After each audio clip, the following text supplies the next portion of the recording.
Esto es La Entrevista con Raúl Valladares. El mundo actual está conociendo formas y niveles insospechados de violencia, aunque esta sea parte inherente que mueve las ruedas de la humanidad, de la sociedad y de la historia en su conjunto, como se observa con la degradación que los medios reportan a diario. Dos hechos recientes se resaltan como secuela del confinamiento social por la pandemia, como es el magnicidio del presidente de Haití, Jovenel Moïse, el viernes anterior como el linchamiento del ciudadano italiano Giorgio Scani. La semana pasada, Santa Ana de Yusguare, Choluteca, una comunidad pacífica, saltó al mundo cuando una multitud enardecida e indignada porque la policía no atendió el reclamo de justicia por el crimen de un humilde ciudadano, supuestamente por cuenta del ciudadano extranjero. Este fue salvajemente ultimado. En diciembre de 2020, las Naciones Unidas retomó las estadísticas nacionales e identificó la violencia intrafamiliar y de género como fenómeno paralelo tan grave como el mismo contexto pandémico. Finales de ese mismo año, el Observatorio de la Violencia de la Universidad Nacional Autónoma de Honduras registraba 297 muertes de mujeres. Los crímenes contra las mujeres representan una de las principales preocupaciones para las entidades defensoras de la vida, pues suceden a un promedio mensual de 27 féminas muertas en forma violenta. De estas, el 60% es a manos de los compañeros de hogar de las víctimas. Las víctimas mayoritariamente están en el rango de entre 15 y 30 años, por lo que esto es indicativo de que ser mujer joven duplica el riesgo de ser víctimas mortales. Asimismo, la coordinadora de instituciones privadas pro las niñas, niños, adolescentes, jóvenes y sus derechos señala que al menos 14.404 jóvenes de 12 a 30 años son afectados por COVID-19, lo que representa un 30% de la población contagiada por el virus. La tasa de desempleo para los jóvenes fue del 11.8% y del 36% en las mujeres, el segmento social más afectado por la falta de ingresos y oportunidades este año 2019. El 55% de los homicidios fueron de niños y jóvenes menores de 30 años de edad, entre un sobresalto sangriento y otro, como las masacres que ahora suceden en cualquier parte del país. Junio ha sido especialmente violento, con un aumento de 73 casos, sin que el mes haya terminado, solo comparado con mayo, con 89 casos, según el Observatorio de la Violencia de la UNA. Diariamente los medios de comunicación local reportan decenas de asesinatos en diferentes puntos del país, cuyas causas en casi todos los casos siguen siendo solo hipótesis de la Policía Nacional, generando impunidad en casi todos ellos. Ajuste de cuentas entre bandas criminales, crimen pasional, pelea de territorios entre maras, extorsión, sicariato, son las hipótesis oficiales de las autoridades, que dicen continuar las indagaciones, pero de lo que no se revelan detalles, aunque después la investigación se diluya en un torrente diario de la violencia que afecta al país. Escalada que trae a la mente el femicidio de la estudiante universitaria de enfermería Keila Martínez en una posta policial en La Esperanza, Intibucá, y la desaparición de 4 dirigentes del patronato de la comunidad garífuna del Triunfo de la Cruz de la Atlántida a manos de sujetos vestidos a la usanza policial el 30 de julio del año pasado y que persiste en total impunidad.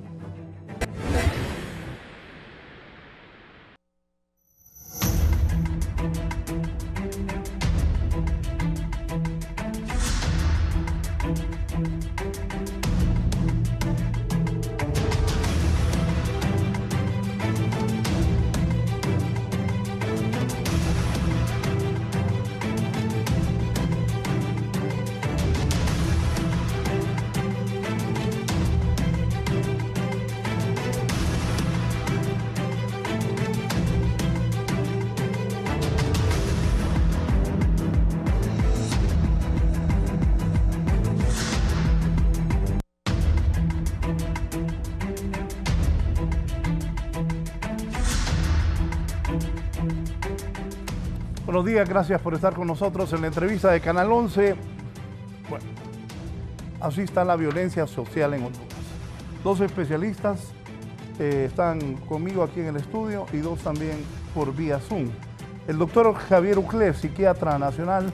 Buenos días, doctor, gracias por estar aquí en la entrevista.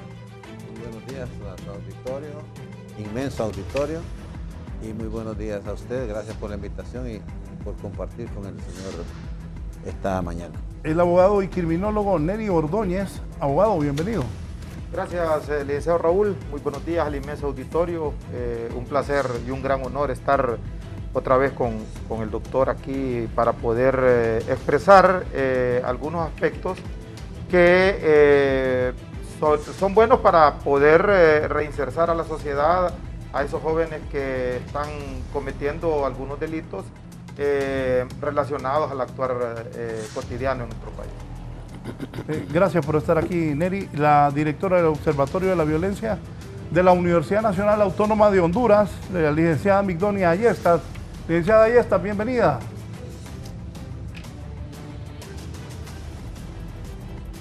El micrófono, licenciada. Muchas gracias. Gracias por invitarme a hablar de un tema que es de vital importancia para el país, como es la violencia y como es este tema de la violencia social que afecta al país. Gracias por estar aquí con nosotros y también está el criminalista Wilfredo Rubio. Wilfredo, buenos días, gracias por estar en la entrevista. Buenos días, gracias por la invitación. Tema muy delicado. Un saludo a los invitados que tiene en su partner, a la licenciada también Migdonia y al público en general que nos va a acompañar en esta jornada. Sí. Vamos a detallar, voy a iniciar con el abogado Neri. ¿Por qué tanta violencia, Neri? Lo que está ocurriendo, ¿cuáles son las formas de violencia más aberrantes que está viviendo el país? Bueno, creo que empezar primero explicando que tomamos los datos que el Observatorio de la Violencia emite por medio de sus boletines. Y es muy importante lo que usted, la pregunta que usted en este momento indica, señor. ¿Por qué? Porque se han demostrado 5 factores, o hemos descubierto 5 factores que son los que han aumentado la violencia en los últimos días. Si usted puede observar, en los meses de enero, existió un 3% de aumento en la delincuencia, en febrero bajó un 12%, marzo aumentó un 37%, luego abril volvió a subir otro 16%, marzo un 24%, aumentando, o sea, a partir del mes de febrero ha ido aumentando. Marzo ha sido el mes que mayor cantidad de actos delictivos son los que se han registrado, con 329, y por último junio con 372. Pero aquí los factores más importantes que se pueden definir: el primero, las disputas entre bandas de estructuras criminales, muertes de impacto, en la cual la parafernalia para poder ejecutar a una persona es tan hiriente porque lo ejecutan, lo meten en una bolsa, lo meten en una caja, lo desmembran. Luego los delitos entre convivencia ciudadana, que son prácticamente los que más están haciendo daño a nuestra sociedad. Aquí se matan primos hermanos por ver un partido, por el resultado de un partido de fútbol. Se matan tíos, se matan amigos, e incluso la violencia doméstica y la muerte de tanta mujer en los últimos meses ha sido por los delitos de convivencia social. Luego vemos lo que es el narcomenudeo y el narcotráfico, la extorsión. En muchos de estos casos se han realizado estudios, se ha visto que la policía, bajo las estrategias que ha ido manejando, ha tenido algún control, pero como lo expresaba la licenciada Migdonia Ayestas, no necesitamos a corto plazo un operativo, se necesita tener estrategias para que puedan evitar el delito y que se pueda tener una cultura o al mismo tiempo un proceso en que se pueda dar esa garantía a la ciudadanía de que va a continuar ese operativo ahí. ¿Por qué motivo? Porque la estructura criminal no migra, se muta, y al mutarse ellos van a seguir permaneciendo en su barrio. Y un cuarto factor es la migración de la estructura criminal. Y el quinto, como lo expresé, es la mutación del crimen organizado. Usted ya puede ver en los últimos días estructuras criminales viviendo en zonas residenciales, estructuras criminales siendo manejadas por profesionales que no dan un sentido común a su profesión, pero sí están dando el acto delictivo por medio de esa profesión. Y todo al final, ¿por qué se incrementa en estos días? Y como usted lo explicaba desde un principio, cada uno de esos hechos y sus actos se tienen que ir viendo en día, hora y fecha del por qué se comete el delito, qué es el actuar que le está permitiendo al joven la libertad para poderlo hacer. El encierro, esto nos ha traído una desesperación por querer ir a un concierto, por querer escuchar una conversación entre aquellos amigos que estuvieron guardados o que han estado asilados en su casa, y entonces ahí es donde también la violencia brota, y brota de un punto de vista que no se tiene ese componente. Ahora, definir la conducta antisocial delictiva la podemos ir viendo no solamente en el caso que ocurrió en Choluteca, sino que lo podemos ir viendo en otros actos que no entran en la palestra pública o que no son mostrados ante un medio, pero si usted va a un barrio, usted se da cuenta de que una persona fue asesinada con una roca y que se la dejaron caer en la cabeza, o que de repente apareció una persona en estado de putrefacción, pero las señales de la violencia con la que fue atacada tal vez no se echan de ver, pero en este caso sí hubo una filmación, hubo un hecho que se vio primero en vida y luego a la persona se ve de esta manera. La predicción de la conducta delictiva, los factores cognitivos y emocionales que nos están llevando a este desborde de violencia, creo que es momento de que, así como estamos en este foro, podamos buscarle una solución y una política pública para que podamos tener el buen entendimiento que en los próximos meses tiene que bajar la delincuencia. Vienen momentos políticos en que, conjugados con estos factores cognitivos y emocionales por la política, también pueden generar más violencia y más muertes en nuestro país. Sí, la estadística actual de la violencia en Honduras, licenciada Migdonia. Muchas gracias. Ya el abogado Neri lo decía, en este año va aumentando la violencia y la criminalidad en un 16%. En promedio son 10 muertes diarias. Y digo en promedio porque hay días que han sido especialmente violentos en este año. Por ejemplo, el 1 de enero con 34 víctimas, pero también los meses 20, 21 y 25 de junio. Por ejemplo, el 21 de junio ocurrieron 25 víctimas. Esto es lamentable porque genera eso de lo que estamos hablando, de esa violencia que se evidencia en todos los espacios. En promedio, la tasa parcial de homicidios hasta junio es de 19.8. Si la proyectamos, una tasa va a llegar a 40 por cada 100,000 habitantes. Es decir, está aumentando el 2.5 puntos en la tasa de homicidios si lo comparamos con el año anterior. El año pasado, la tasa de homicidios cerró en 38.9 por cada 100,000 habitantes. Hay meses que han sido especialmente violentos, como ya lo decía, por ejemplo, el mes de marzo, el mes de mayo y el mes de junio son estos meses que en este año han sido violentos. Pero hay casos que también conmocionan o son de alto impacto en la sociedad.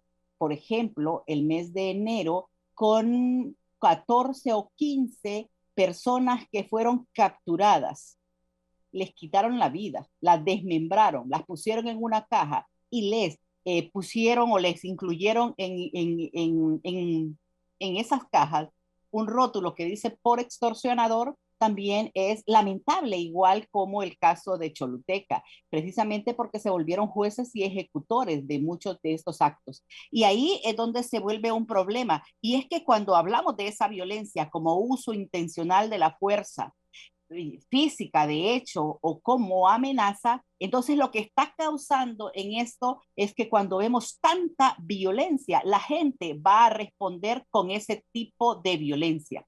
Pero también cuando no hay respuesta del Estado ante tanta violencia y la respuesta del Estado es investigaciones sustentadas, capturas y judicialización, y entonces la población ve que no pasa eso y toma la justicia por su propia mano, como en ese caso. Pero la población en general se ha acostumbrado a vivir con tanta violencia, tantos eventos violentos, que muchas veces naturaliza esa violencia y se vuelve insensible ante este fenómeno, y tal es el caso de que en una turba pueden linchar a una persona. Se vuelve complicado cuando vemos que si le autorizamos el uso de la fuerza y que le damos al Estado que actúe en nuestro nombre como colectividad social, ¿para qué? Investigue, capture y que aplique la norma o las leyes del país. Cuando no lo hace, entonces la pregunta es, ¿en qué dejan o cuál es la respuesta que debe dar la sociedad?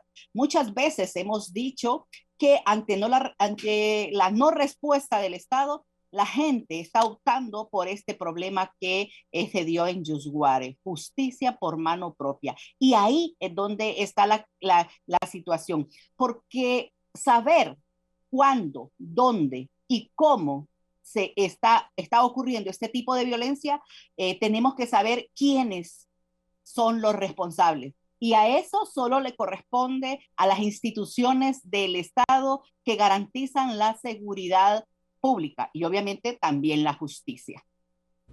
Sí, antes de que el doctor Javier Uclés me haga un análisis, también voy a escuchar a Wilfredo Rubio. Usted como criminalista, ¿qué piensa de todo esto, Wilfredo? Buenos días. Si se escucha bien, quisiera abordar el tema desde el punto de vista del derecho penal y criminológico, para que todo el mundo habla de la violencia desde el punto de vista descriptivo, de repente las estadísticas que son muy útiles, pero todo el mundo necesita saber la raíz del problema, hacer un estudio verdadero, por cuanto si no hay un verdadero diagnóstico, no habrá un verdadero tratamiento. Esto en analogía a la medicina. ¿Qué quiero decir con esto? Honduras necesita un instituto criminológico. Para que el pueblo sepa, en términos sencillos, la criminología estudia las conductas que un grupo de personas tiene y que daña a la colectividad. También estudia los mecanismos de prevención y estudia de qué forma esto puede recibir una retribución en la sociedad. Entonces, cuando uno va a hacer un análisis criminológico, estudia a un grupo de violencia, cómo opera, cómo podemos detenerlo y cómo la sociedad va a tener una retribución de eso. Ok, punto y aparte. Tenemos el proyecto del Código Penal que nos han vendido como que el Código Penal es la panacea. El derecho penal no es la panacea para la solución de los problemas. ¿Por qué? Porque ahora tenemos más tipos penales y que antes, que en el código antiguo tenemos el nuevo código penal que tiene más tipos penales y que tenemos una sensación que hay más conductas que son penadas, que son sancionadas, y tenemos una sensación de que no estamos presos de milagro. Pero este proyecto de derecho penal no es aplicable a toda la población. Es imposible que todos podamos ser controlados. ¿verdad? Entonces, este proyecto de derecho penal solo se le aplica a una pequeña grupo de ciudadanos, ¿verdad? Y quién decide quién va a recibir esos castigos, quién va a recibir esa persecución.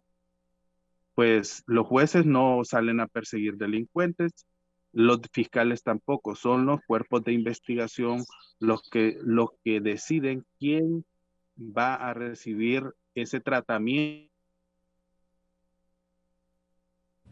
del Código Penal.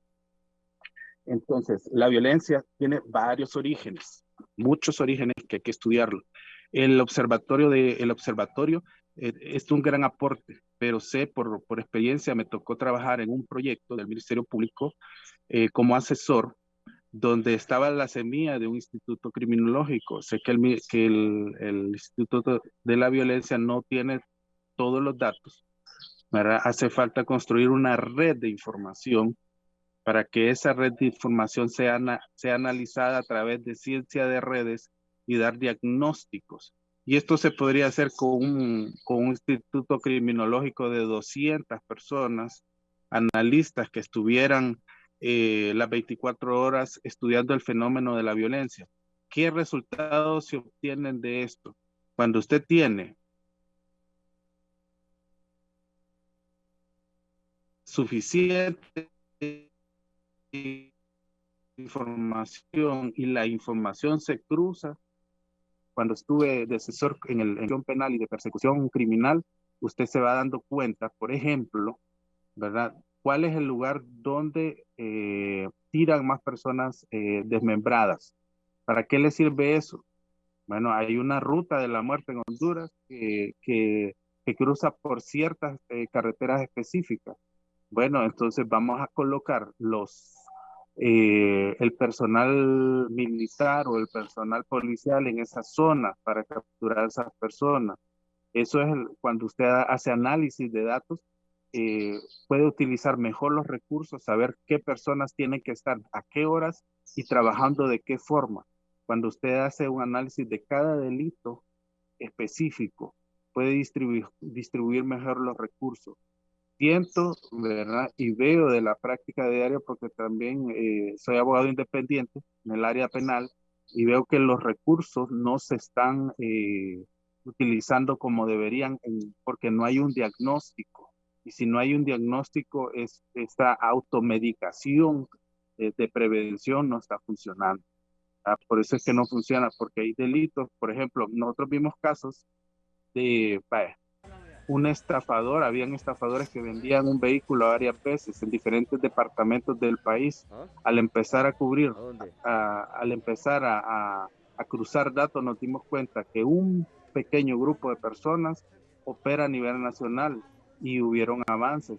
Lo que pasa es que este tipo de proyectos no avanzan, no crecen, pero sí es necesario que Honduras cuente, para quedarme hasta aquí con la apertura, con un instituto de criminología que nos pueda dar diagnósticos para usar los recursos y esa tasa misteriosa de seguridad que tenemos, ¿verdad? Para el bien de toda la colectividad.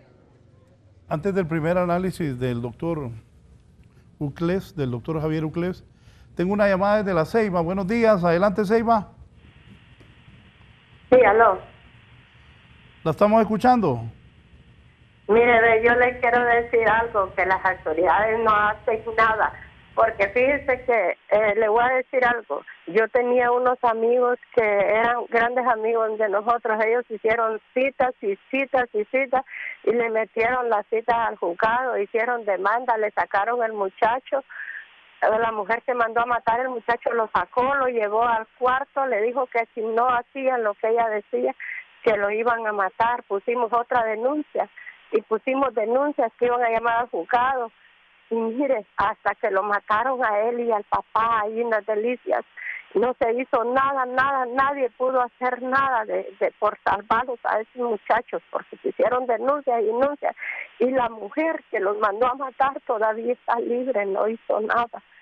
¿Por qué no hacen nada? Nosotros hay más de 20 denuncias que hizo la amiga mía, la esposa, Mire, ahí quedó la esposa con los niños, mataron al muchacho en una hamaca, mire, le pegaron 16 tiros en la cabeza y la mujer riéndose.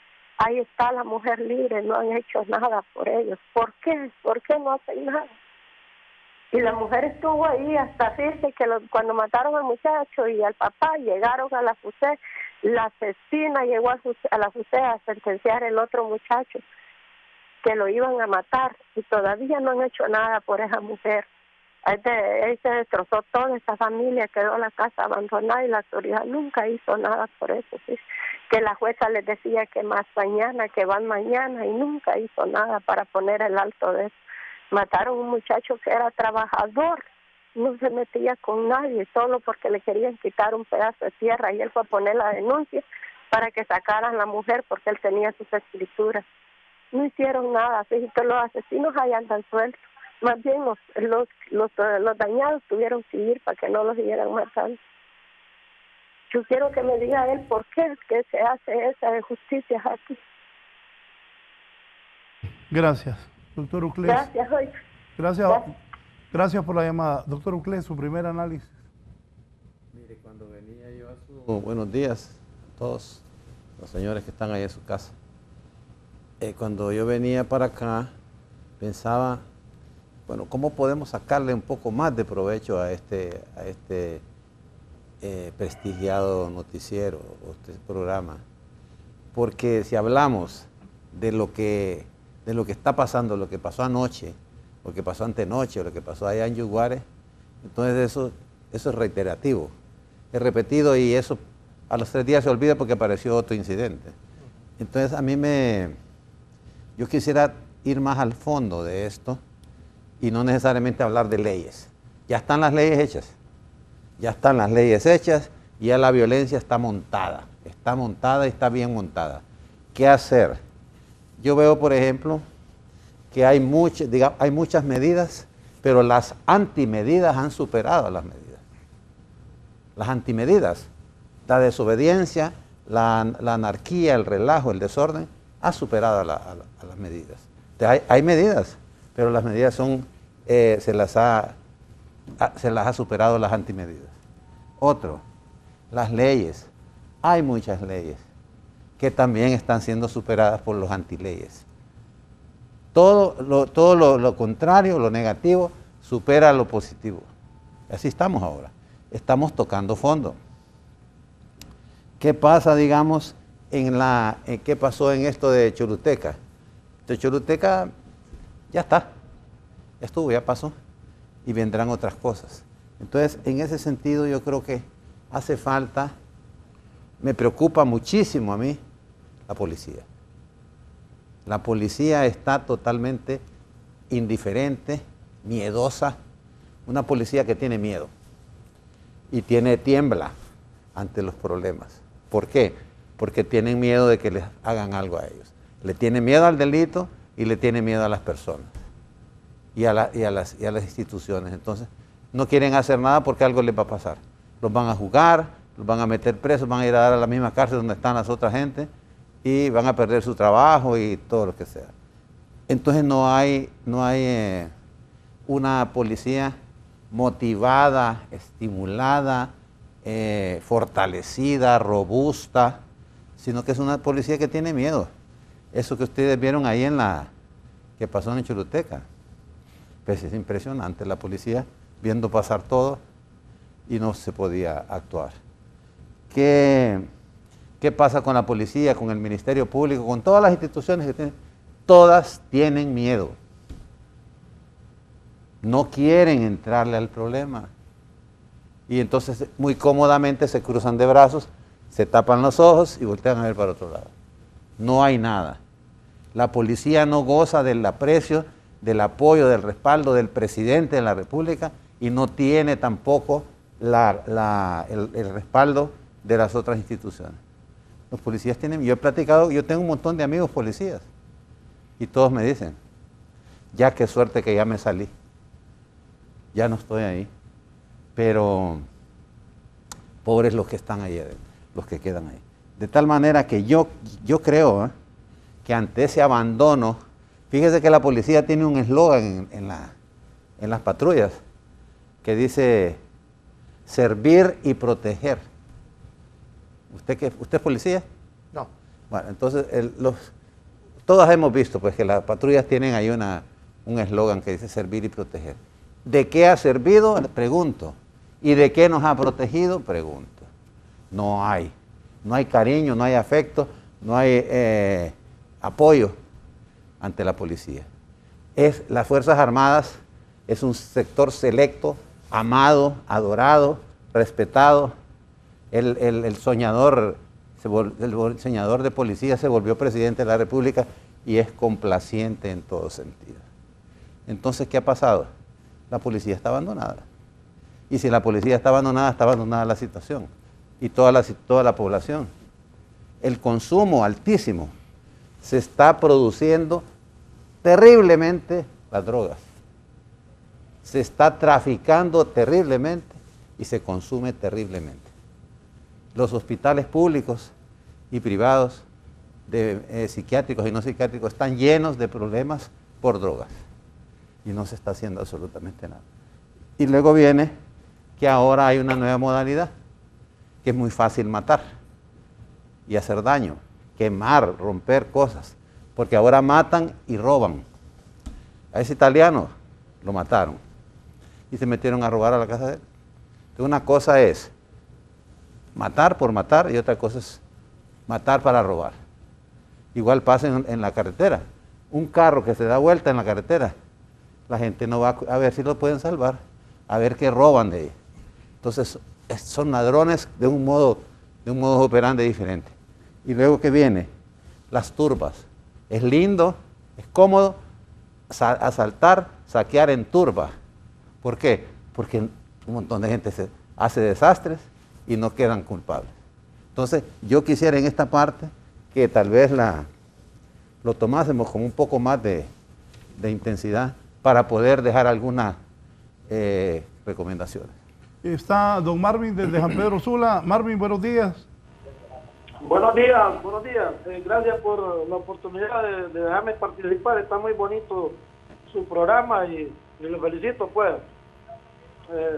Quisiera opinar acerca de este tema muy importante y sí comparto con lo que estaba diciendo el señor de que la policía ahora mismo, ellos tienen el conocimiento de quiénes son los delincuentes o quiénes son los grupos delictivos que operan en nuestro país, porque sí tienen el conocimiento, conocen a uno por nombre y por sus alias. El problema es que no actúan. Una, porque derechos humanos se entrometen en su trabajo. Dos, porque el mismo policía, hay policías corruptos aún que les tiran el telefonazo cuando van a la policía por ellos. Y entonces hay una serie de cuestiones ahí que no pueden hacer su trabajo como debe de ser. Y yo creo que ellos conocen bien el tema de cómo se mueve la policía. Aparte de ellos, dentro de la policía hay grupos criminales. Le digo porque yo conozco muchos policías, conozco muchos jefes de policías que aún siguen activos y entre ellos se mandaban a matar. Le digo porque a mí me consta, yo nunca fui policía, solo soy amigo de ellos. Y da mucho que desear, pues, porque la policía sigue siendo corrupta. Aparte de eso, hay un grupo que sí es bueno, hacen bien su trabajo, pero que lamentablemente ese grupo de policías corruptos jamás van a hacer que la actuación de ella sea digna, pues, porque si usted hace lo bueno, lo matan. Y si denuncia, igual lo matan. Entonces, a veces pienso que la gente toma su justicia por sus propias manos, porque la denuncia de nada sirve. Más sin embargo, usted está arriesgando su vida denunciando a gente, a grupos criminales. Entonces, a veces uno tiene que aguantar todo que lo pisoteen a ese tipo de criminales, porque no puede denunciar. Y la única manera es hacer su justicia con su propia mano, que no está bien hecho, porque no está bien ante Dios y ante la ley, que la ley aquí en Honduras le falta mucho, pues, para que haga bien su trabajo. Y eso es todo mi comentario. Muchas gracias por la participación y se los dejo a ellos para que analicen esto, porque realmente dentro de la policía hay criminales, porque hay criminales. hay amigos de esos grupos criminales, de maras y pandillas y de muchas estructuras criminales que yo creo que ellos son conscientes de lo que yo estoy diciendo y no es una mentira, pues es algo real que se vive en nuestro país. Y muchas gracias y buenos días para todos ahí en cabina y en sus hogares ahí. Buenos días, aquí en Tegucigalpa tengo una llamada. Buenos días, adelante.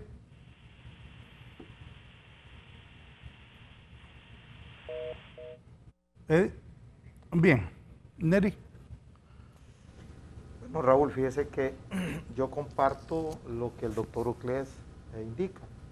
Si bien es cierto, en muchos casos la ausencia de respuesta efectiva a la sociedad se ha visto disminuida, pero esto en algún momento pues nos dice, aquí estamos, aquí vivimos, aquí vamos a continuar, aquí vamos a morir. O sea, ¿qué solución le podemos encontrar a esto? O sea, en la actualidad vemos que se capturan cantidades inmensas de droga, se detienen cantidades de personas.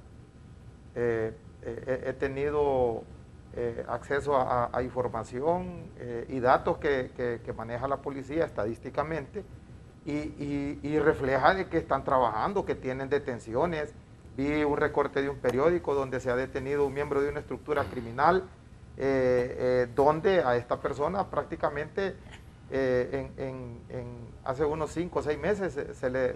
¿Es lo que me envió anoche? Sí, es correcto. Eso. Por favor, lo que te envié, Eddie. Y eso denota que en algún momento está trabajando. ¿Primero esto o lo otro?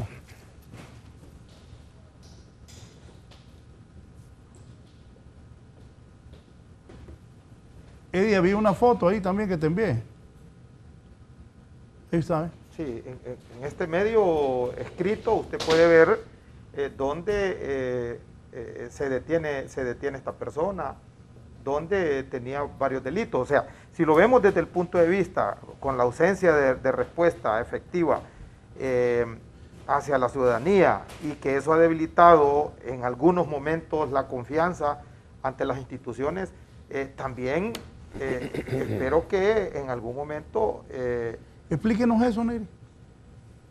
Bueno, mire, aquí, según el dato del director nacional de la Dirección Policial de Investigaciones, a esta persona se le detiene por ser una persona o ser un miembro de una estructura criminal con grandes delitos, persona que se le estaba buscando no solamente por ser miembro de una estructura criminal, sino por tener esos nexos en todo el país. Prácticamente era el número 5 dentro de esa estructura, según el dato proporcionado por el comisionado Rommel Martínez, y esto le ha permitido pues dar un duro golpe. Pero aparte de esto, como lo hemos venido explicando, las detenciones de miembros de estructuras criminales no van a parar el delito, no van a parar la forma en cómo una persona, como lo dijo la señora hace poco ahí en su llamada telefónica desde Ceiba, que llegaron unas personas a matar solo porque tenía una escritura. O sea, ahí vemos nosotros ese delito de la convivencia diaria, donde no solamente le está permitiendo al ciudadano cometer esos actos delictivos, sino que también trasladar a la misma sociedad el temor de que si yo tengo una escritura o que tengo una convivencia ciudadana con una persona y el simple hecho de tener una ingesta de alcohol o droga, llegar en un estado violento, prácticamente le va a dar muerte a ese ser humano. Y luego estar viendo lo que las estructuras han estado haciendo, no solamente estructuras criminales, sino que estructuras estatales, cometiendo el delito, saqueando las riquezas del Estado, y que prácticamente a paciencia de todos nosotros, como dijo el doctor Uclés, eso ya pasó, ese acto delictivo ya sucedió, va a venir otro y va a opacar lo que sucedió. Bueno, de hecho no hay que mezclarlo, pero si nosotros estuvimos viendo los partidos en el fin de semana, prácticamente opacó todos los actos delictivos, pero si usted salía al sector de Valle de Ángeles, usted en cada momento de la trayectoria usted podía observar las cantidades grandes de personas que estaban ahí en los bares, en los restaurantes. No podemos parar esa recreación ante la sociedad, pero al mismo tiempo genera esa mecha que le permite dar al ciudadano que está conviviendo el detonante para cometer un delito. Y como lo decía el doctor Uclés, como lo expresó Rubio, el abogado Rubio, como lo expresó la licenciada Migdonia, en muchos de los casos las leyes ahí están, los actos delictivos van a continuar. Mire, Raúl, la efectividad de la policía a nivel mundial, aquí no lo podemos decir, está mi excompañero Wilfredo Rubio, un gran criminalista, una persona con una visión y con ideas que hoy que estamos en la parte privada, eso nos ha permitido a nosotros tener mucha reputación. Pero sí le voy a decir, la resolución de casos a nivel mundial no excede el 35%. Usted vio una estadística que encuentra 187 personas asesinadas en un mes, 25 personas detenidas, 19 casos judicializados. ¿Y por qué no los 187? Si la misma generalidad permite al Estado, como lo decíamos aquí, tener esa facilidad de la tasa de seguridad, de poder movilizarnos en talado. Hoy hay mayor cantidad de patrullas que en el pasado. Hoy hay mayor cantidad de equipo. Entonces, ¿qué vamos a hacer para detener? El miedo. Hay más patrullas, pero hay más miedo. Es correcto. Le tienen miedo a la gente y al delito y a las leyes, y a la corte, a los jueces y al Ministerio Público. Doctor, nadie va a querer en este momento ver, vaya, por ejemplo, en el caso de un hecho criminal, cuando usted ve un grupo de militares patrullando, la gente se va. Usted ve un grupo de policías patrullando, la gente empieza a gritarles, a decirles palabras soeces, y al militar no le dicen nada. Al militar se le tiene aquel respeto por la hegemonía que nosotros aquí hemos vivido durante muchos años. Pero al mismo tiempo está la violación de los derechos humanos de estas personas. Entonces, son dos formaciones muy distintas. Yo pienso que el miedo también ocurre en cantidad de personas que van a resguardar a una sociedad, que muchas veces 2 policías por cada 100.000 habitantes.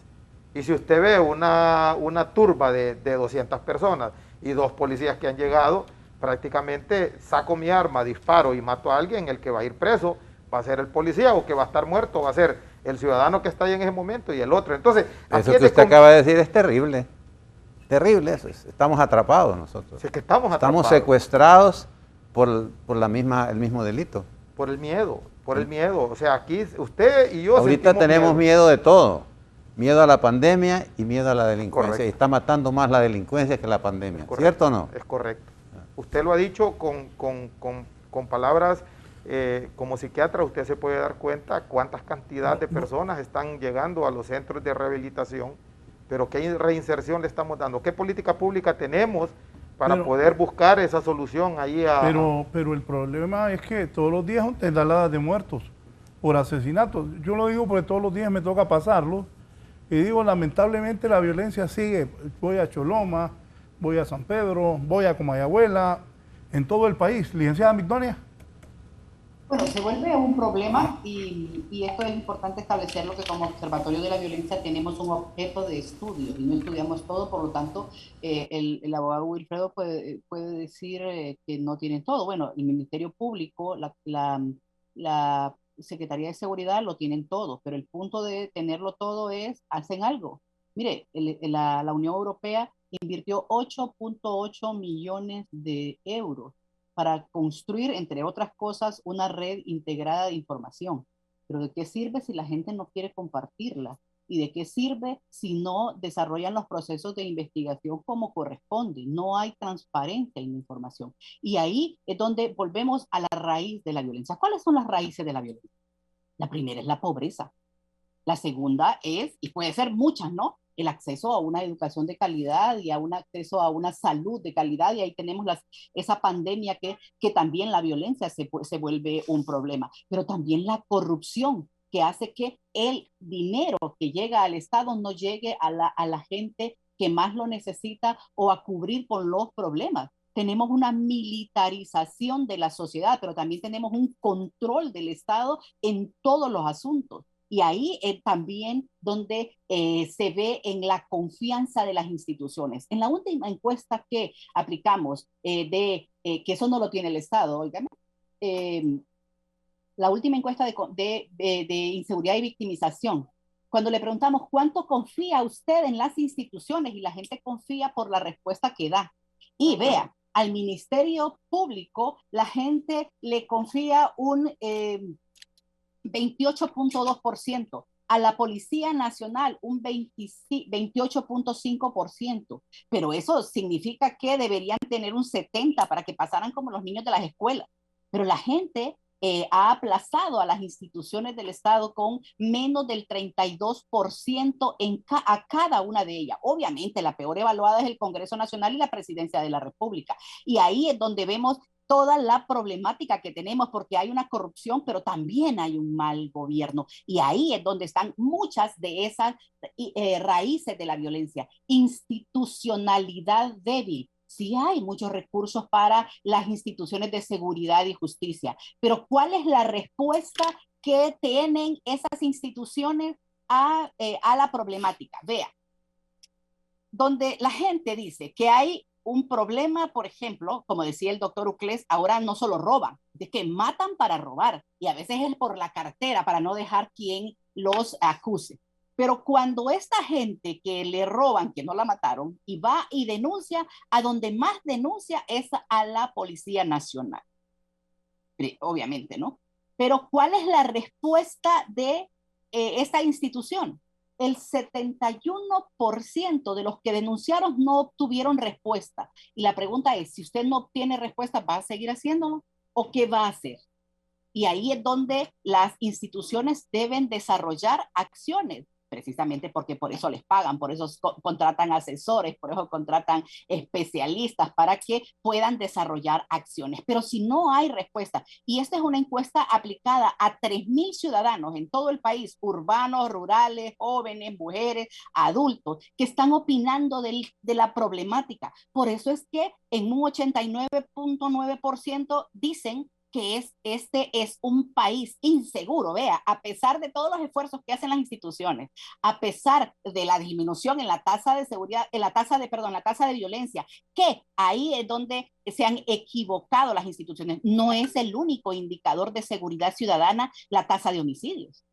Es uno, pero no todos. Obviamente es el que más se puede probar porque llegan a una pileta de morgue, pero no significa, y bueno, y entonces el observatorio hace todo un trabajo para los que no llegan, porque si se descuidan, tendrían que ocultarlos y quieren ocultarlos para que se disminuyan. Las instituciones les hace falta mucho por hacer para demostrar que en este país hay leyes, que se aplican las leyes, y obviamente el tema de la prevención, porque el punto de esto es, ¿y de qué sirven leyes cuando la gente no las quiere aplicar? ¿Y de qué sirven las leyes cuando la gente que debe aplicarlas tampoco las aplica y más bien se vuelve cómplice o se vuelve delincuente también? Entonces, ahí es donde tenemos un problema, porque las raíces son las que no hemos tratado de mejorar, y ahí es donde se vuelve una violencia cultural, no solo social. Es que ya lo hemos aprendido y creemos que es así, y por eso es que la gente invisibiliza el problema, no siente nada, se vuelve insensible, y tal grado que la norma no es aplicar la ley, sino más bien no hacer nada y no dar respuesta. Mire, yo quiero agregar algo sobre eso. Violencia, lo que dice la señora, violencia es todo lo que hace daño. Es abandono, el abandono en que tiene el Estado al país en términos de seguridad, eso es violencia. Y parece que le puede sonar como extraño. Violencia estructural. Exactamente. Hay violencia en descuido. Todo lo descuidan, todo es negligencia, todo es apatía. Eso es negligencia. Eso es violencia. Es violencia el abandono de los hospitales y del manejo de la pandemia es violencia. ¿Quién hace algo por eso? Nadie. ¿Qué pasa con los médicos? Muriéndose los médicos, no hay médicos suficientes, nadie contrata médicos, los hospitales están totalmente rebalsados. Eso es violencia. ¿Quién se ocupa? Nadie. Entonces, ¿qué sucede? La policía está abandonada. El sistema sanitario está abandonado. El sistema educativo está abandonado. Estamos ante una situación caótica, terrible. ¿Y quién define? Pues nadie. Porque tampoco hay mando, ni hay confianza, ni hay respeto por las personas, comenzando desde el presidente para la República, en que no se confían ni se creen. Estamos tocando fondo. Antes del abogado Wilfredo Rubio, buenos días Raúl, igual para todos. Pregunto a los criminalistas y abogados, ¿creen ustedes que debe quitarse el Ministerio Público, la facultad única de querellar en todo el país, y a eso se debe la impunidad? No da abasto. Abogado Rubio. Sí, interesante pregunta y muy importante pregunta. La responsabilidad del Ministerio Público es la persecución penal y también la persecución criminal, o sea que abarca el tema de investigación, el cual delega en los cuerpos de investigación. Aquí hubo una llamada en este programa ahorita donde dice que los cuerpos de seguridad conocen los nombres de los delincuentes. Eso para mí es una realidad, ¿verdad? Se conocen los nombres, pero la información no fluye, no hay transparencia. Y por eso abrí con el tema de un instituto de criminología. Si esa información fluyera como debe fluir, con transparencia en los lugares correctos, estas personas podrían ser combatidas con la prevención, ¿verdad? Controladas, porque si hacemos un análisis, ¿cuánto es la población criminal? 20,000 que están ahorita en centros penales, más o menos. Y estamos hablando de 9 millones de personas. Estamos hablando que cuántos pueden ser los operativos que están afuera delinquiendo. Son cantidades pequeñas para la población. Son cantidades que todo el mundo las conoce en los barrios, en las colonias, en los lugares. Saben quiénes son los que operan, pero esa información no fluye. Esa información se queda en los lugares. Esa información no es analizada. Siempre digo en las estadísticas que en Honduras existe la información necesaria para combatir el delito, porque la información es poder. La información es poder y se podría utilizar en un instituto criminológico independiente, porque el Ministerio Público depende mucho de lo que le entrega la Policía de Investigación, el ATIC. Entonces el fiscal se ve amarrado.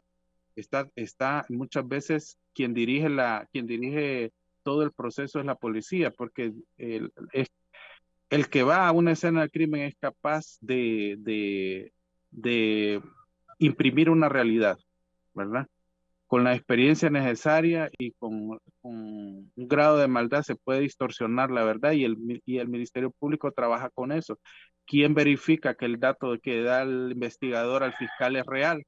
Esos mecanismos no existen, ¿verdad? Por eso es que hay tan poca criminalización, tan poca persecución, y la que llega ya al debate de juicio oral y público, que tal vez será un 3%, muchas veces vemos que no hay investigación completa, no hay prueba, hay investigación falsa, prueba falsa. A mí me ha tocado, ahorita tuve un último debate que puse denuncia porque la prueba estaba completamente fabricada, ¿verdad? Entonces el hecho está fabricado. Entonces que haya trabajo, que haya capturas no quiere decir que haya respuesta, porque todos los viernes vemos que hay tantos capturados, tantas operaciones de todo tipo de nombres, ¿verdad? Pero en realidad eso no tiene ningún efecto, eso son entretenimiento. Entonces el Ministerio Público se tiene que replantear ese tema de la investigación criminal, el cual ha sido abandonado. Quien maneja la investigación criminal maneja la mayoría del proceso penal. ¿Por qué? Porque el fiscal acusa con la base de la investigación, el juez no tiene más interferencia que llevar el correcto control, la tutela judicial efectiva de los casos, y no le queda más que juzgar con lo que se le presenta, ¿verdad? No se puede extender. Entonces, la clave aquí es la investigación criminal, pero que el fiscal fuera el verdadero director de la investigación criminal. Y la sociedad necesita respuestas, ¿verdad? Y existen los elementos, existen, y se podría hacer un trabajo con un grupo de ciudadanos que tengan principios, amor por la patria. Juan Maldonado está desde Puerto Cortés. Don Juan, buenos días. Buenos días, Raúl. Mire, yo estoy observando con detenimiento el programa y bueno, yo vivo por esta zona. Yo lo que puedo deducir a simple vista, ¿se acuerda cuando el finado Landaverde denunció cosas muy puntuales en sus programas, en los diferentes programas televisivos que hay en el país? Me acuerdo que él señalaba con una precisión que en los lugares, en cada lugar, en cada ciudad, en cada municipio, cada quien conoce el delincuente, el vendedor de drogas y toda la estructura criminal. Si es pues el que vende la gasolina, el otro, la prostitución, qué sé yo, todos los delitos. El problema es de que esto genera dinero. El dinero lo maneja el delincuente y sabe que para crear impunidad, para mantener su negocio, lo único que tiene es que hacer las conexiones directamente con el jefe de policía de turno o el jefe de policía local y la gente que en algún momento puede afectarle su negocio. Y empiezan a pagar un tributo, porque cuando hablamos de impuesto de guerra, si nos remontamos al pasado, el impuesto de guerra fue creado por la misma policía. Aquí en la costa norte es popular la venta de lotería, por ejemplo. La venta de lotería clandestina es una cosa que se vende como pan caliente. La diaria ahora, todas. Entonces, toda esta gente, si usted la agarra, el que vende la droga, el que vende la gasolina, el que vende todos es un grupo criminal fuerte, que maneja mucho dinero y esta gente paga fácilmente ese impuesto de guerra para operar. Entonces, si permiten una cosa, van permitiendo otra y otra y otra y otra, y al final de cuentas esta violencia nunca va a terminar porque esas estructuras criminales que se forjan a la complacencia de estas autoridades siguen operando y van a operar. Entonces cada plaza tiene un valor. Aquí puede ser que recauden 100,000 empiras al mes, puede ser que recauden 200,000 empiras al mes, o la cantidad que sea en San Pedro, Ceiba, todos. Entonces estas plazas son como aduanas, pues prácticamente, donde el jefe policial va a recibir una buena cantidad de dinero, va a pasar para Tegucigalpa, San Pedro, a su jefe inmediato, y es una cadena interminable. ¿Y quién la va a parar entonces? ¿Quién va a cortar ese flujo de dinero ilegal o manchado que esta gente recibe? Entonces, todo pasa por lo económico. ¿Cómo lo vamos a investigar a este policía que de la noche a la mañana aparece con un buen carro, con una buena casa? ¿A dónde está el Tribunal Superior de Cuentas? ¿Dónde están los entes controladores del Estado? Entonces, simplemente esa es mi observación, porque yo creo que esos lazos económicos que unen al criminal con la policía son muy fuertes, y ahí derivan que estas personas no puedan actuar y más bien se acomoden para recibir un sobresueldo que de repente puede ser 5 o 10 veces más de lo que ganan. Solamente ese es mi aporte. Creo que lo analicen y que lo miren desde ese punto de vista. Ya Landaverde lo planteó hace mucho tiempo y yo creo que como le digo, la policía sabe quiénes son. Solamente ese es mi idea. Gracias, mucho gusto. Gracias a usted. Choluteca. Adelante, Choluteca. Sí, lo estoy escuchando. Sí, lo estoy escuchando y lo estoy viendo en televisión. En primer lugar, un saludo a los panelistas que están allí.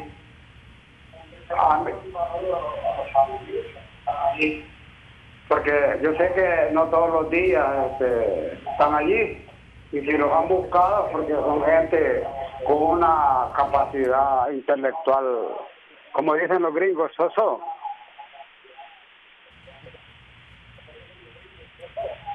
Pero la verdad de las cosas es que por televisión no vamos a resolver los casos.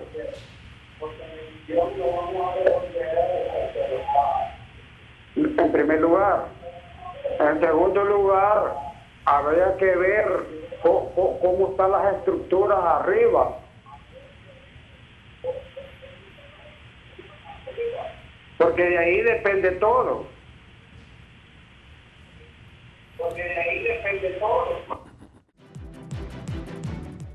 La farmacéutica Pfizer planea reunirse este lunes con altos funcionarios de salud de Estados Unidos para hablar sobre la solicitud de la farmacéutica de recibir una autorización federal para una tercera dosis de su vacuna contra el COVID-19. Y el doctor Anthony Fauci, el principal experto en enfermedades infecciosas del país, reconoció que es completamente concebible, tal vez probable, que se requieran inyecciones de refuerzo. La compañía indicó que tienen programada una reunión con la Administración de Alimentos y Medicamentos, FDA por sus siglas en inglés, y otros funcionarios para el lunes, días después de que Pfizer aseguró que se necesitarán inyecciones de refuerzo en 12 meses. El doctor Michael Dolsten de Pfizer dijo la semana pasada a la prensa asociada que los datos preliminares del estudio de refuerzos realizados por la compañía dejan entrever que los niveles de anticuerpos en las personas aumentaron de 5 a 10 veces después de una tercera dosis, en comparación con la segunda dosis administrada meses atrás, evidencia que cree respalda la necesidad de una inyección de refuerzo. Sin embargo, el domingo Fauci no descartó la posibilidad, pero aseguró que es muy pronto para que el gobierno recomiende una tercera inyección. Este ha sido un informe para 11 Noticias.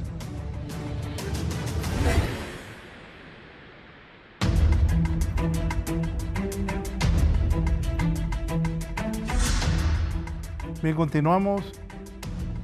Aquí el doctor Javier Ucles. Hazle la pregunta, doctor. La pregunta es al experto, la pregunta es a él en presencia suya y del auditorio. ¿Qué está matando más ciudadanos hondureños? ¿La violencia callejera, la violencia delictiva o la pandemia? Bueno, las estadísticas son claras. Junio, 372 personas fallecieron solo por muerte violenta. Aquí no estamos viendo cuántos fallecieron en un hecho de un accidente de tránsito. Cuántas personas fallecieron por muerte indeterminada, ¿verdad? Cuántas personas han fallecido porque aparecieron en un río flotando y no entran como una estadística, sino porque de la descomposición de ese cuerpo no llega a una versión clara de qué fue. Entonces, la pandemia no tiene la cantidad, o sea, mediáticamente se lo digo, no tiene la cantidad de personas que superen la cifra de muertos que estamos teniendo por la violencia. Ahora tengo otra pregunta, ¿qué hay que hacer? Bueno, aquí hay que tener ante lo que usted está afirmando, usted afirma que hay más muerte por violencia que por pandemia, ¿sí? Sí. Yo digo, la violencia por pandemia es abandonar los hospitales y que no les den nada y que se pase lo que pase. Eso es violencia para mí también. Eso es violencia, sí, es correcto. Entonces, ¿qué hacer con esa violencia que usted habla? Bueno, mire, doctor, yo pienso que hemos estado dialogando en otros foros y hemos visto a personas que empiezan a criticar el hecho de que no se está haciendo nada. Usted lo dijo aquí, hay miedo. Hay miedo de la misma policía, hay el miedo del ejército, hay miedo del Ministerio Público. O sea, es un miedo que ahí está, que se encuentra plasmado. Pero ¿Qué hacer? Sigue creciendo el delito. Sí, porque el mismo miedo permite que usted no pueda actuar. Fíjese que yo oyéndolos a ustedes, yo veo que ahora hay fábricas, se están fabricando juicios. Se fabrican juicios, ¿verdad? Si lo vemos desde el punto de vista, como lo dijo Wilfredo Rubio, para que pueda existir se están fabricando los juicios, se están haciendo de tal manera que a alguien le favorezca. Él ya lo vio, como abogado. Se están fabricando los delitos. Hay fábricas ahora. Siempre se han fabricado. Hay fábricas. Hay fábricas de elecciones. Se están fabricando elecciones, resultados de elecciones. Correcto. Viene ahorita, hay una fábrica que está trabajando para poner las elecciones de tal manera. Fábrica. Sí. Hay fábrica de pruebas de delitos, pruebas de los juicios. Entonces hay un nuevo modus operandi que es fábricas de cosas malas y de cosas de asesinatos. Se fabrican asesinatos. Y no está pasando nada. ¿Qué pasa? La corrupción está siempre ahí. ¿Qué hacer? ¿Qué hacer? Entonces no estamos haciendo nada. Mire, aquí usted, la licenciada Migdonia, Wilfredo Rubio, Raúl y mis personas y esa gran cantidad de ciudadanas que nos ven ahorita se hacen la misma pregunta, ¿qué hacer? Aquí se ha venido por parte del Observatorio de la Violencia, de la universidad, de algunos otros entes, para hacer un replanteamiento del sistema de seguridad. Y en algún momento se escucha, y se dice, se hace el replanteamiento para poder aumentar la seguridad en X colonia, porque ahí es donde más delitos se hace, es la prevención. Ajá, pero ¿y qué va a suceder si el toque de queda empieza a las 10 de la noche? Las personas continúan disfrutando hasta las 9, pero de ahí se van y se buscan lugares clandestinos donde permutar, donde cometer el hecho. Bueno, y a la par de todo esto va la corrupción, ¿verdad? Y ahí va, porque si usted ve, la mano. Usted ve, ya después de las 10 usted no ve un operativo. Lo que plantean los entes gubernamentales, si se va a hacer, ok, aquí o socamos el embudo para que sea poco lo que circula, entonces hay un malestar. Pero si también aflojamos, entonces existe eso. O sea, no solamente el COVID va a matar, sino que lo va a matar el delincuente que sale a la calle a buscar esa situación económica porque necesita un vehículo para cometer el delito, necesita dinero para poder hacer y por eso secuestra, necesita la extorsión para poder buscar ese tipo de hechos. Yo creo que a nivel de delito podríamos estar toda la mañana contando los delitos. Sí. Ahora la pregunta es, ¿qué hacer? ¿Quién debe de hacer? El Estado. Es el Estado. Porque ahí al final... Repita la pregunta.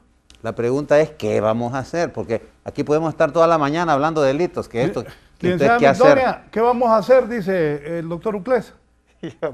Hay dos temas que deben hacerse. En primero es que las instituciones den los resultados que corresponden, que apliquen la ley y que los funcionarios sean probos a nivel de instituciones, que demuestren que le pagan y que tienen un salario para dar respuesta, en primer lugar. Segundo, a nivel personal, cambiar una cultura violenta, empezar desde la familia a enseñar a los niños y a las niñas las formas válidas de comportamiento, una cultura no violenta, que los padres dejen de ser machistas y que empiecen a trabajar el tema de la equidad, de la no discriminación, de que no...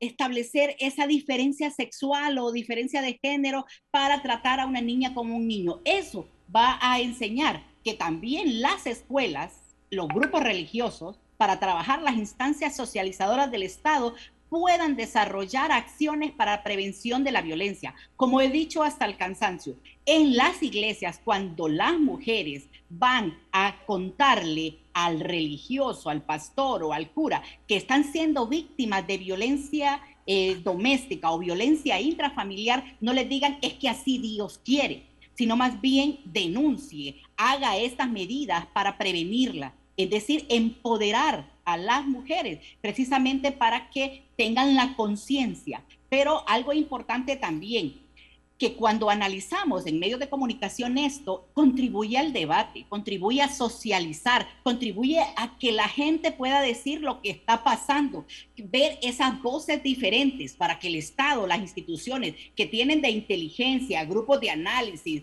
todas las estructuras del Estado tienen, aunque no tienen un instituto de criminología, pero tienen cada uno entes especializados en investigación, en mesas de análisis, en salas de situación, que puedan ver qué es lo que está pensando, está opinando la gente, pero también qué es lo que está sintiendo, porque el punto de esto es el sentimiento de temor, y hay muchos, pero hay que empezar con la educación, con mejorar esas raíces que promueven y avalan la violencia, como es el acceso a educación, el acceso a salud, como lo decía el doctor. Hay un problema en el país, y es que estas instituciones han estado débiles, y casi todas, analícenlas, todas las instituciones han estado en situación de emergencia. ¿Qué quiere decir eso?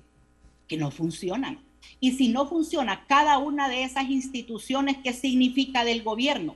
Que hay un mal gobierno y que hay un gobierno en estado de calamidad. Y ahí es donde se evidencia. Sí, la violencia mata más que la COVID. Vean, ¿cuántas son las muertes por COVID? Aquí estamos viendo. Establecen que son 7.259 a lo que va de este año. ¿Cuántas muertes violentas en homicidio? Porque también el suicidio, el accidente de tránsito, las no determinadas y las no intencionales también son muertes violentas. Hay 7.901 muertes violentas desde el año 2020 hasta junio de este año. Obviamente tenemos que establecer que es una pandemia porque se da en todo el mundo, pero en Honduras es el país donde más violencia en Centroamérica se está produciendo a pesar de las bajas. Es el tercer país de Latinoamérica, y qué decir, también en femicidios es el tercer país de Latinoamérica donde más matan mujeres, especialmente jóvenes. Abogado Rubio. Abogado. Hola, hola. Abogado Wilfredo, adelante. Hola. Hola, hola. ¿Lo escuchamos? Sí. Hola. ¿Lo estamos escuchando? La señal está mala. Hola. ¿Lo estamos escuchando, abogado? Hoy sí. Ahora. Bien, vamos a tratar de restablecer. Aporte, doctor, de luego lo que dice la licenciada Migdoni. Bueno, lo que ella ha señalado es, en su estilo, a su manera, muy respetuosa. Con relación al tema de las muertes por COVID. Ok. Sí, doctor, sigamos. Bueno, entonces lo que nos está señalando la señora Migdonia es de que estamos muy mal. Y eso todo el mundo lo sabe. Pero entonces, ¿qué es lo que hay que hacer? Hay que comenzar ya. Tenemos que comenzar con algo. Fíjese que yo quiero lamentar la situación en que estamos, en donde hasta las estadísticas están alteradas y están fabricadas. Porque aquí todo es fabricado. El delito es fabricado y todas las faltas son fabricadas. Entonces, ¿qué hay que hacer? Tiene que haber alguien, algo que pueda parar un poquito en esto de cómo están sucediendo las cosas. Estamos bastante mal, estamos muy mal, y no hay como un incentivo o una señal de que las cosas puedan mejorar. No es que yo esté deprimido ni que esté triste, sino que eso es la real situación. Los profesionales que han hablado estamos coincidiendo todos. Lo que hace falta es las ejecuciones. Neri, ¿qué se va a hacer? Bueno, yo creo que aquí, ¿qué hacer? Y si no lo hemos hecho, pues nos vamos a seguir lamentando. ¿Y qué hacer si vemos que el Estado tiene algún tipo de política, pero que no está siendo asimilada por la población? Fíjese que en años anteriores, la política que se utilizó para bajar el delito, en primer lugar, fue la política de represión hacia el delito. Y continúa, esa política está establecida, es que desde el 2010, 11, 12, empezó a tener esta misma política, no se ha cambiado. La desarticulación de grandes estructuras también, o sea, se capturan los viernes, se tiene el nombre de un operativo, CEU, lo que le podamos poner, pero impacta. impacta ante la sociedad. La detención de 275 personas, las cuales habían cometido delitos, de todos los tipos de delitos. ¿Cuántos de estos terminan en un centro penitenciario? La modernización de la reforma del sistema penitenciario en nuestro país. Miren, en muchos de estos puntos, 3 que hemos tocado.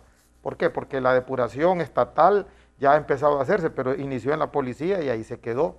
Aquí habría que empezar a buscar la depuración del Ministerio Público, de la Corte Suprema, del mismo Ejército, buscar las otras instituciones para que podamos ver si aquellos que en algún momento se encuentran dirigiendo el país, pero que existe con guante de seda tocar un grupo, entonces el miedo también lo tienen ahí arriba. O sea, no le pongamos el miedo al policía, porque el policía tiene familia, el policía ya en ese momento tiene que llegar a su casa después de las 24 horas que presta. Aquel anda seguridad, aquel anda carros blindados, aquel anda 20, 30 personas cuidando a una sola persona. Estoy pensando si es factible que la pandemia, con todo el boom de la pandemia, con todas las sinvergüenzadas y las leperadas que se han hecho con la pandemia, logró la pandemia atraer tanta atención y nadie se está fijando en el delito. Es que mediáticamente se ha hecho. Mire, no vamos a tapar el sol. ¿Por qué? Porque hay más muertes por delitos, como lo dijo Migdonia, que por pandemia. Pero como la pandemia tiene, todos los medios los tiene topados de cobertura. Mire, doctor, anoche estaba escuchando. Entonces, ¿qué pasa? Que nadie se fija ya en eso. Es correcto. El delito, ahí está, y se seguirá pasando porque estamos en un juego, en una mentira, que la pandemia es la gran mentira del siglo, en que tiene gente, no tiene capacidad para poderlo resolver y andan mintiendo. Bueno, la pandemia es un hecho. Naturalmente, pero se está mintiendo con vacunas, con medicamentos, con personal, con camas, con hospitales móviles, todo. A nivel mundial. Eso tapó todo el desorden y todas las calamidades de otra manera. Mire, aquí nos impactábamos antes el ver cuando metían en un saco el cuerpo de una persona. Aquí venimos a discutir, recuerda que la muerte de aquellos 2 jóvenes o 3 en el del Estadio Nacional, con usted estuvimos aquí. Y fue un programa donde todo el mundo lo estaba observando. Dejaron de ver otros programas y se colocaron en este. Porque a la gente le gusta ver qué solución va a encontrar en alguien que represente al Estado en una entrevista, o alguien que si en verdad le diga a la situación de qué va a hacer o qué vamos a hacer para solucionar los problemas en nuestro país. Pero si nos encontramos con el silencio estatal y con el silencio de la misma sociedad, prácticamente Mario Mendoza se va a seguir llenando. Se va a seguir llenando de gente joven. Mire, el otro día salió... Mario Mendoza solo tiene capacidad para 60 personas internadas. Imagínense. Y no digamos 60 personas, que hace 40 años que yo fui director de ahí, es la misma cantidad y sigue siendo la misma cantidad. Lo mismo, mire, imagínense la misma política de respuesta para la represión del delito desde hace 10, 12 años existe. La desarticulación de grandes estructuras criminales, o sea, ¿qué hacer? ¿Qué hacer? Y aquí yo pienso que si seguimos con esta misma retórica para poder encontrar una solución y quedarnos callados, nos vamos a lamentar. El delito va aumentando. Mire, marzo, luego sigue mayo, continúa junio. A julio tenemos una cantidad de personas fallecidas ya ahorita, a lo que es prácticamente la mitad del mes, en diferencia con el año pasado, y no sabemos con cuánta cantidad vamos a terminar en julio y cuánta cantidad va a seguir en agosto. Viene un año político. Viene lo mismo que pudimos haber encontrado allá en el 2017 para poder repeler todos esos actos vandálicos. Si usted ya tiene el semillero, 15,000 niños deambulan en las calles pidiendo dinero. Ese es un semillero para la delincuencia. ¿Por qué? Porque no le estamos enseñando la reinserción a la sociedad y tampoco le estamos dando educación.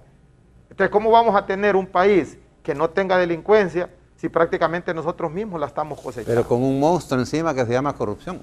Claro, eso lo vamos a ver en todos los días, 365 días, hasta el año bisiesto que se meta. Ahí lo vamos a ver. Y cada día que pasa, cada hora que pasa, estas personas continúan así. Mira, el magnicidio de Haití. conmocionó a las personas, ya no es noticia. Allá se capturó tanta gente, ya se está siguiendo en ese acto y ya, hasta ahí nomás. La señora Dinora Mejía está desde La Ceiba, ella es la madre de David Castillo. Doña Dinora, buenos días. ¿Aló? La escuchamos. ¿Perdón? La estamos escuchando, le digo. Ok, muchísimas gracias. Buen día, licenciado Alvarado. Valladares, perdón.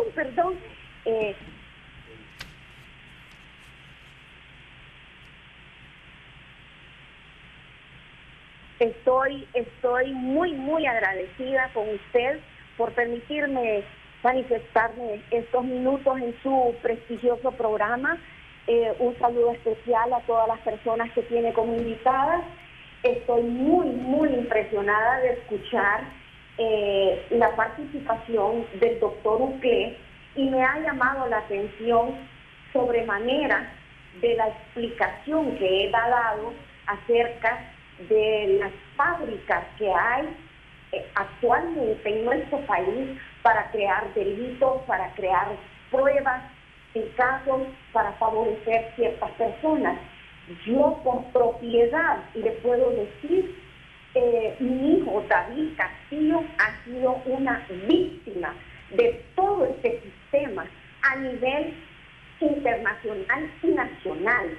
Acabamos de recibir un fallo de la Sala 1 de la Corte Suprema de Justicia, donde todo fue creado.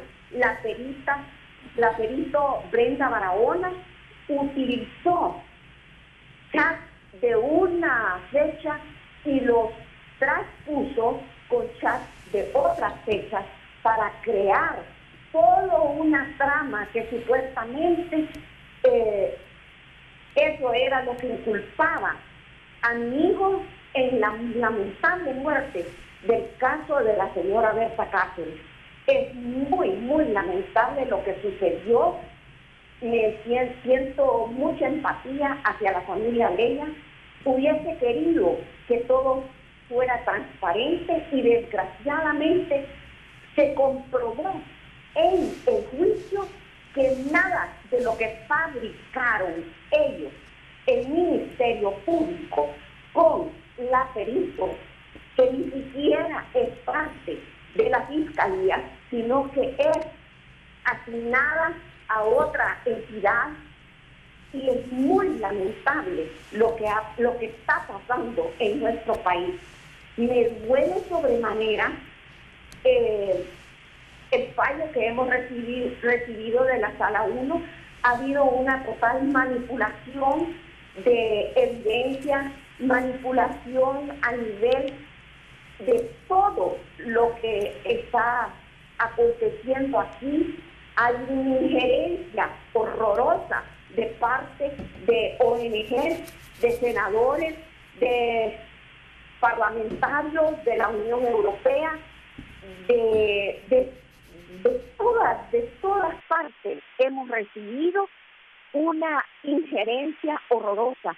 Aquí nosotros no somos una colonia española y fue muy triste para mí ver que allí en la sala estaba el embajador, el excelentísimo embajador de España, al mismo tiempo con la señora Albaladejo de la OACNUR. Eso para mí es una total injerencia. Por otro lado, tenemos pruebas fehacientes, contundentes, de la inocencia de mi hijo, y nada fue valorado, absolutamente nada. Es como que los abogados de David estuvieron allí solo callados, porque ni siquiera se tomó en cuenta nada. Yo le pido encarecidamente, de corazón, como madre, le pido al señor Rolando Argueta, al señor presidente de la República y al señor Oscar Chinchilla que por favor revisen todo el material que está en la Sala 1. Es un juicio oral y público y cualquiera se puede dar cuenta de todo lo que hay ahí. Hay 68 binders con información que nadie se tomó el costo de revisar. Y allí aparecen muchísimas pruebas con nombre y apellido de personas naturales, jurídicas, que en realidad le daban amenazas serias a la señora Berta Cáceres. Lamento muchísimo que con la condena de mi hijo no sepan en realidad quién la mató. Es más, yo le podría decir que probablemente ellos saben quién mató a la señora Berta Cáceres. ¿Cómo va a creer usted que la matan a las 11:30 de la noche y hasta las 5 de la mañana notifican a las autoridades? Por otro lado, nos hemos dado cuenta que anduvo la policía en toda la esperanza, de clínica en clínica, averiguando si habían rastros de sangre en algún lado, y sí lo encontraron en un lado. ¿Por qué se ha callado todo eso? ¿Por qué? ¿A quién están encubriendo? Mi hijo es inocente y yo sé que la verdad va a salir a luz en el momento perfecto de Dios. De algo lo está guardando. Todo este tiempo que ha estado allí detenido, yo sé que Dios va a hacer un milagro y lo va a sacar en su momento perfecto. A lo mejor hay cosas todavía que se deben divulgar, que tienen que salir a la luz y que no se ha hecho, y está usando el caso de mi hijo para develar todo.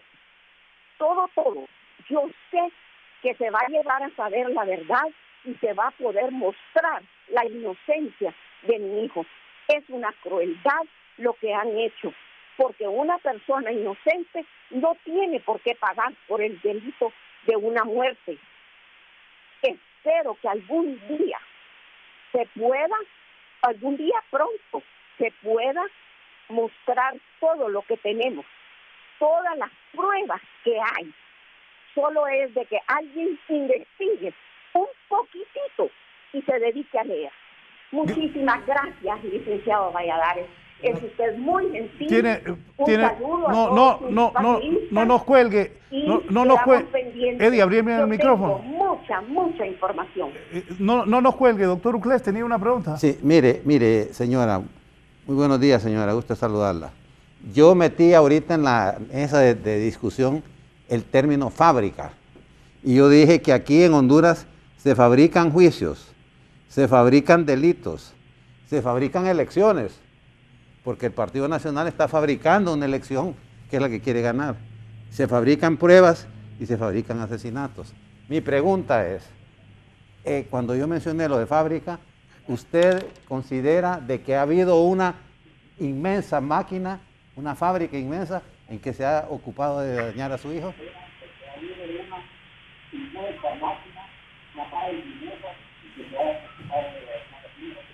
Por supuesto que sí, doctor Uclés. Ha habido una fabricación de pruebas falsas para mi hijo. La verdad no ha salido a la luz y hay mucha información que nosotros tenemos que desgraciadamente involucra muchas personas, muchas entidades, y no se valoraron por más que se entregaron allí. Allí están. Cualquier persona puede ir a investigar el caso de mi hijo y se va a dar cuenta que todo lo que dijeron en la sala 1 al dar su fallo fue una mentira. Todo es una mentira. Gracias, doña Dinora Mejía, la madre de David Castillo, acusado en el caso de Berta Cáceres. Conclusiones, por favor, abogado Wilfredo Rubio.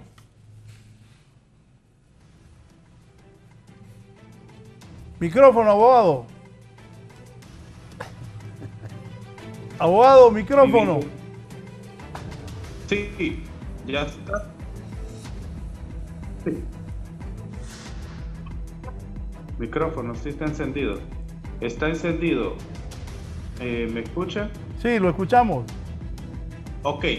Con relación a lo que dice la señora, sí me ha tocado de primera mano vivirlo. Es más, hace poco acabo de salir de un debate donde tuve que hacer una denuncia directa contra miembros de investigación que habían fabricado pruebas, y gracias a Dios pues logré conseguir que a mi representado pues lo desvincularan del hecho criminal al cual había sido fabricado el caso y había sido fabricado la prueba.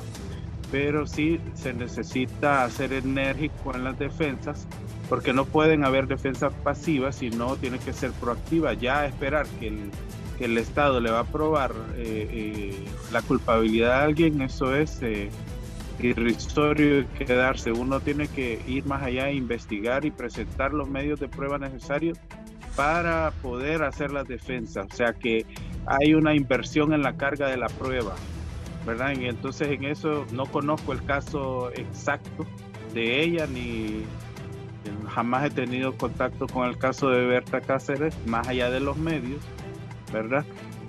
Pero sí me ha tocado vivir esa situación. Otro punto importante es que la gente en este programa ha participado porque se ha abierto en este programa, porque siento que siente confianza a los panelistas, ¿verdad? Y cómo se ha llevado este programa. Pero hay una situación. Fíjese que la gente no denuncia, porque usted denuncia hoy, inmediatamente los criminales saben quién denunció. Y si ni siquiera pueden combatir eso, control de esa información, ¿verdad? Estamos en una situación muy precaria. Usted denuncia hoy un criminal, un grupo criminal, una situación, el día de mañana ya sabe quién lo denunció. Entonces eso sería una buena medida para preguntarle pues a las autoridades por qué no pueden controlar ni siquiera eso. Al abogado Wilfredo Rubio. Licenciada Migdonia, sus conclusiones, le agradezco la participación también esta mañana. Muchas gracias a usted. Necesitamos que ponga énfasis en la prevención, no solo en el control y la disuasión del delito. La prevención también cambia la conducta delictiva, cambia los comportamientos de las personas y ayuda a que se cumplan las normas y las leyes. Eso es importante. Pero la eliminación de la corrupción, eso también es importante, precisamente porque eso eliminará o mejorará la impunidad en este país. El punto es que hay que reducir la impunidad, porque tantos delitos que se cometen en el país, que no hay investigación científica y criminal y no hay persecución penal, entonces el mensaje que se les manda a las personas es que este Estado no funciona. Por eso es que con los nuevos gobiernos deben poner énfasis en mejorar la calidad de vida, en las necesidades insatisfechas de la población y mejorar la calidad de educación y salud que tenemos en este momento, que es deplorable. Muchas gracias, la licenciada Migdonia. Ahí estás, nos vamos, Neri. Gracias. Su comentario final. Bueno, agradecer infinitamente a Dios, a ustedes, al canal, por tenernos aquí para poder demostrar ante la sociedad. Recuerde, si usted se queda callado, prácticamente el miedo le va a permitir que continúe la delincuencia. Si usted es una persona que pone el dedo en la llaga, usted se va a dar cuenta de que va a abrir esa oportunidad para poder salir adelante. En el caso de la delincuencia, si nosotros permitimos que esto continúe, nos vamos a lamentar más.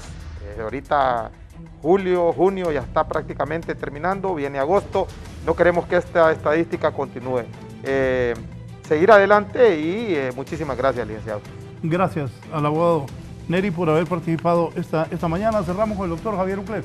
Muchas gracias por su invitación. Me gustó muchísimo el programa.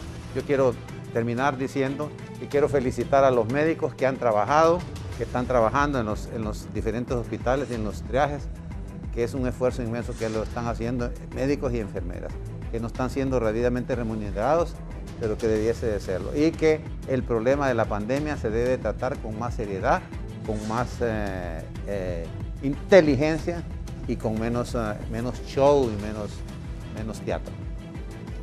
Muchas gracias, el doctor Javier Uclés. Antes de retirarnos, un rápido resumen informativo.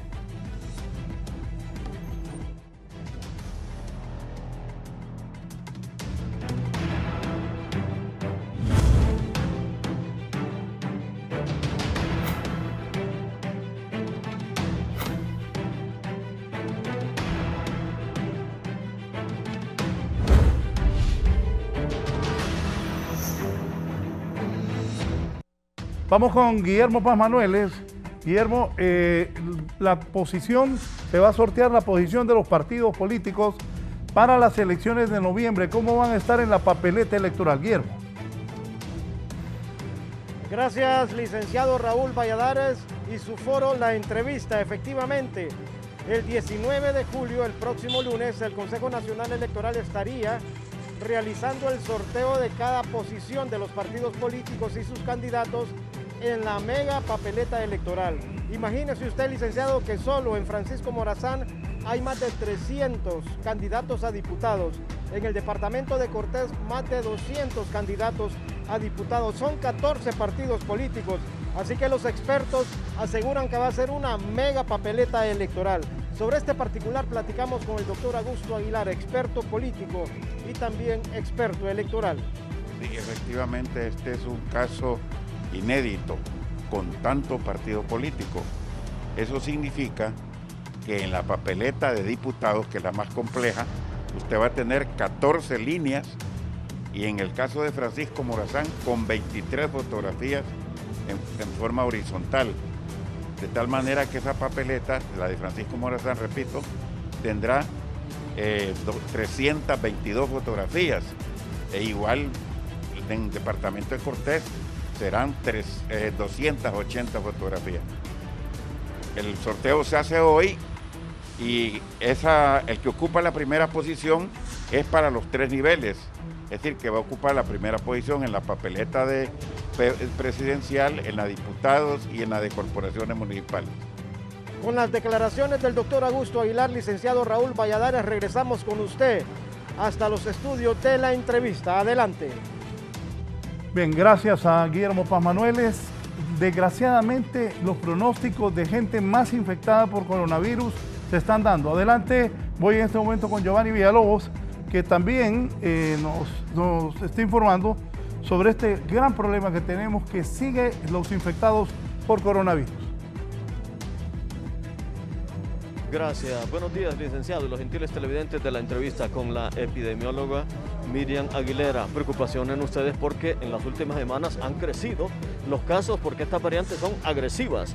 Es correcto, nosotros lo dijimos a principios del mes de julio que estábamos encontrando unas cargas virales elevadísimas en la prueba de antígeno cuantificada y lo advertimos que las próximas 2 semanas serían pues una semana de un aumento en el número de casos y se ha cumplido desafortunadamente, una por las medidas de prevención que las personas no toman y otra porque estamos al frente de variantes mucho más infecciosas, variantes que han sido capaces de tener cambios en su estructura antigénica, especialmente en la parte de la proteína S, que es la que se adhiere a la célula, ¿verdad? Y allí es la parte donde ha sucedido mutaciones y precisamente la variante que está en Honduras, que una de las variantes, la variante gamma, tiene una mutación, ¿verdad?, que es compartida con la delta, que también la sufrió la delta. Entonces, ¿qué significa? Significa que tenemos variantes mucho más capaces de replicarse rápidamente, ¿verdad? Cuando llega a la célula humana, ¿verdad? Este virus se replica rápido y por esa razón estamos teniendo ahora mucho más personas con síntomas, que no sucedía el año anterior, teníamos más asintomáticos. Ahora está creciendo el número de sintomáticos y esto es muy importante porque va a aumentar la mortalidad. De hecho, la semana anterior tuvimos un aumento en el número de casos y en la mortalidad. Gracias a la doctora Miriam Aguilera mostrando su suma preocupación por la variante que ya está en el país y que se aproxima otra, y la preocupación es que esta puede mutar según lo da a conocer la experta. Con este informe, licenciado, retorno con usted. Buen día. Buenos días. ¿Y dónde es la jornada de vacunación hoy entonces, Víctor Valladares? Buenos días, licenciado Raúl Valladares y televidentes de la entrevista. Nos ubicamos en los predios de la Universidad Nacional Autónoma, donde se continúa este día con este proceso de vacunación. Aquí se está aplicando la segunda dosis a estudiantes de medicina, médicos en servicio social y otros grupos vulnerables. Como ustedes pueden observar en las imágenes, hoy es poca afluencia de personas, contrario a lo que se vive generalmente todos los días aquí en este lugar donde nos ubicamos, que las colas, las filas de personas son bastante largas. Hoy es poca afluencia, tomando en cuenta que precisamente aquí en este punto le toca solo a los estudiantes de medicina, a los médicos en servicio social y otros grupos vulnerables que, como usted puede observar, es bastante rápido este procedimiento que se está realizando aquí hoy en este predio de la Universidad Nacional. Sin embargo, el tráfico vehicular, como usted puede observar, siempre es un poco pesado, tomando en cuenta la cantidad de vehículos que se estacionan a un extremo del Boulevard Suyapa, a la altura de la Universidad Nacional. Licenciado, con estas imágenes yo regreso con usted al set principal de la entrevista. Bien, gracias Víctor. Voy ahora al norte del país. En un 60% avanza reconstrucción de boquetes en los ríos Ulúa y Chamelecón. Cerramos con Herling desde el norte del país.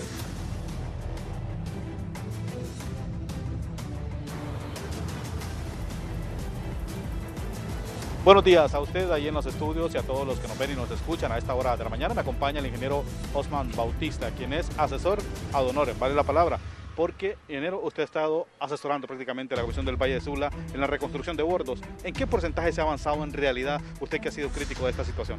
En el último informe que nos presentaron el viernes antepasado a la mesa de reconstrucción, en donde justamente estamos representando tanto al COEP como al Consejo Regional del Valle de Sula, y no puedo olvidar que también soy miembro de la Cámara de Industria de la Construcción, pero ahí tenemos a nuestro presidente del capítulo, que es el que lleva la voz cantante en representación de nuestro gremio.